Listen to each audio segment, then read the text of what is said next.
41 suspects for burglary and burning of schools in Gauteng since the lockdown in March. Most of the suspects have been appearing in court and have been charged with arson and burglary. The suspects were arrested in a number of areas, including Soweto, Tshwane, Sedibeng, Ekurhuleni and the West Rand. Police say that more arrests are imminent. Now, a social media storm has erupted following reports that certain celebrities will be used to read books for children during the lockdown. Many have been asking why teachers, instead of celebrities, are not being used to read for children for these digital extra lessons designed to mitigate lost time during the lockdown. A number of celebrities and social media influencers have been announced as part of a program called the STEM Lockdown Digital School. For more on this story, we're now joined by the department's spokesperson, Elijah Mhlanga, via Skype from Johannesburg. Thanks so much indeed for joining us. I know that you're a busy man at this stage. So what is the deal with using celebrities and not teachers whose job it is to teach? Good afternoon, Peter. I think just from listening to your introduction, it does show that there is an information gap regarding the details of what Africa Teen Gigs is doing. Yeah. There are two projects that they have started. One is called the Digital Lockdown Classroom, where qualified teachers are being used, and some of those people are student teachers. And then there's a reading club, and the reading club is where celebrities are being used to read books to learners who are in grade R to 3. So that one is separate from the one where qualified and student teachers are being used. So the two have been confused, and people think that it's one and the same project, when in fact it's not. It's important that we clarify that one.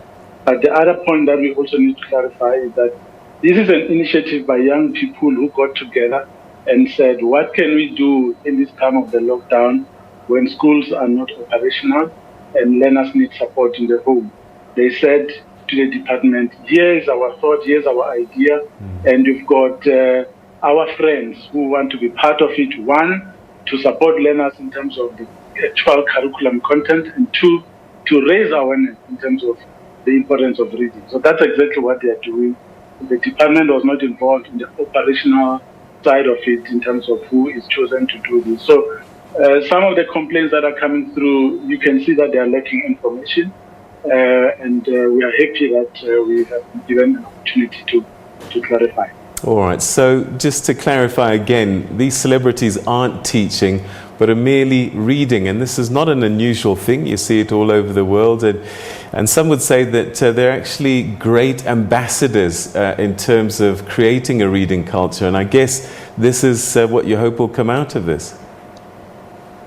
Exactly, because there are two things, as I said. The one involves teaching, where people with some training or experience in teaching are involved. And I'm using these words because some of them are student teachers, and in the normal course of business, student teachers are allowed in school to support learners. But here, there is no school that is involved, and there is no employment that is involved. It's just people who say we can assist because we have the requisite training. And by the way, Africa Teen Gigs published an advert in which they invited qualified teachers to submit their credentials so that they could be given this opportunity. Some of them came through, they were interviewed and selected for this purpose. So it was not a closed process. So what is happening here is that some people missed it, and they're only getting it now when they see familiar faces participating in these initiatives. And it's very important to once again indicate that there are two components to this. One is the reading club, which involves the celebrities, and the other one involves teachers and student teachers who are in the education system in terms of the training as well as the qualification that they have. All right. And do you know how many celebrities have been signed up already that are wanting to be part of this project? In fact, as a result of this whole Twitter storm, of social media storm, a lot more people have said How do we get involved? So there's some good actually that has come out of it because it has created awareness. Everyone is talking about it. Education is the focal point at this time of the lockdown. So we really appreciate the engagement. It shows that people are really passionate about education.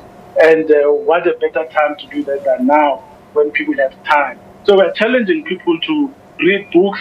As you play in that poster there, it shows that this is the part of the reading club where we invite all people to read.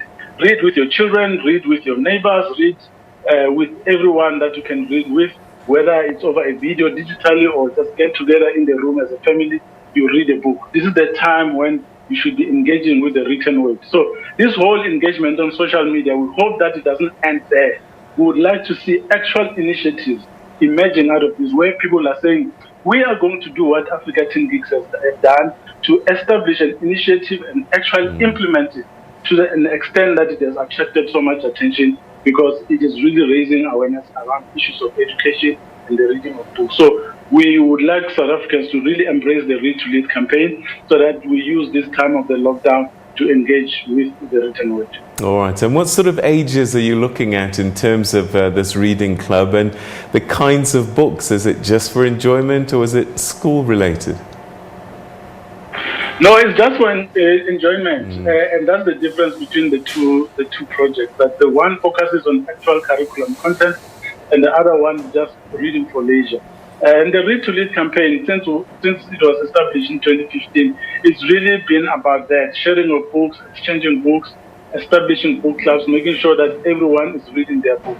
And that's the whole point of this reading club. On the digital space, was right now movement and people gathering is not allowed. So we are saying to people, find innovative ways of doing that. So anyone, anywhere, you can establish your own reading club and read it with people and let's enjoy the books. So how does it work? Do I log on to a page and there'll be links to people helping with the certain books? How does it work? Yeah, you go there, lockdown digital classroom. Right now it's trending, so that helps because you find it very easily.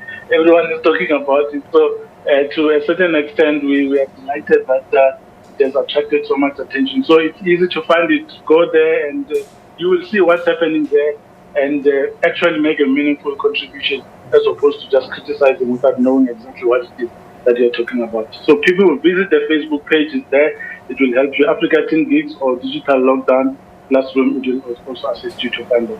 All right, okay, so that's the reading club. The education, what's that platform, just in case people don't know where to look for it? That one is also on Facebook, and that's the connection. And it's important that you ask because it is not forced on people, you choose. So if you don't like the person who's going to teach you, then don't log in. Find another time when there will be someone else who will teach you. Alternatively, just tune into SABC 1, 2, or 3, or any of the 13 radio stations that are there on SABC and listen to those lessons there. So this is one, but one of the many options that are available in terms of resources that we have tried to make available online, remotely, with the cooperation of our partners. So it's something that really anyone can do, but of course, people still have a choice because we've made available a whole lot of material for people to choose to use depending on whether you access or not. All right, I can't let you go without talking about this arson and burning and damaging of schools that's been taking place. You must be relieved that a number of arrests have been made, but have we gotten to the bottom of what started it all? Not yet. We are not there yet. We are happy that the police have done a great job because we submitted the list of all the cases 2-3 days ago, and we asked them to get to the bottom of this, and it seems indeed they have done their work. We've just also issued now a statement with a number of schools that have been vandalized nationwide. I think we are fast approaching 200 around the country of schools vandalized, and that's not in all the provinces. Some provinces are still collecting their data, and once that information comes through, you will see how horrific this whole trend has been. That schools have been vandalized across the country, expensive learning equipment stolen, some have been torched, And by the way, this is going to cause serious delays in the implementation of the curriculum recovery plan, because the children of the schools where the damage has taken place are going to suffer, because as you can show those figures there, those pictures there, learning will not happen there. Some fixing will have to happen. And right now, the fixing cannot take place because the lockdown is in place. So no movement is allowed. So we'll have to wait. And this is going to affect those learners even more. So we appeal to members of the community to really work with the police and make sure that we provide information that will ensure that the culprits are arrested in all the cases, because that's what we want to see now. It's about time that we really get serious and make sure that we make all these arrests so that people can stop doing the damage that they've been causing in the past few years, and more so in the past 2-3 weeks. All right, so what's made these schools particularly vulnerable? Is it that there's no security available? Why is it that someone can go into a school and burn it? Well, it's difficult to determine because the reasons are different and it's happening all over the country. We hope that the individuals who have been arrested are going to start talking and tell us the motive behind doing this, because in one case, the school is just torched. What is the motive for that? What would the reasons be for someone just deciding to destroy a school like that? In other places, burglaries where expensive equipment is stolen. People also know that the school nutrition supplies are there, even when those are stored safely in strong rooms. Because they've got the time, they're able to break it. But what is concerning is that everyone is home. No one is allowed to move around, which means there should be witnesses around those schools. So people should be able to tell us who exactly did it. You will know this because someone will come around trying to sell stolen equipment. You need to know immediately that this type of equipment could only have been stolen. There's no way that someone at this time would be able to buy any equipment that is not for normal use in their house. So we appeal to those people who are going to be approached to steal this to do that. But the motive is really baffling because the cases are not the same and they're happening in different places. And we hope that members of the public will really take responsibility for the schools, because we rely on them. Security has been overpowered in many instances where we had security who are armed. We find that there are 1 or 2 security guards. They come being 8 armed with AK-47. Right. And what can 2 security guards do? So it's difficult. That's why we say society itself needs to take responsibility for what is happening. All right. Elijah, thanks so much indeed. Always a pleasure talking to you. Thanks for the points of clarity.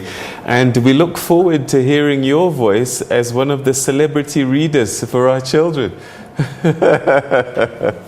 That's Elijah Mhlanga, the spokesperson of the Department of Basic Education, speaking to us.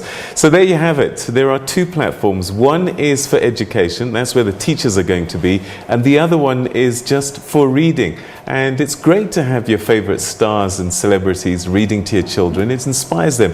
They can be ambassadors for this culture of reading. And it's not a new thing. This is something that's happening worldwide using prominent people to help.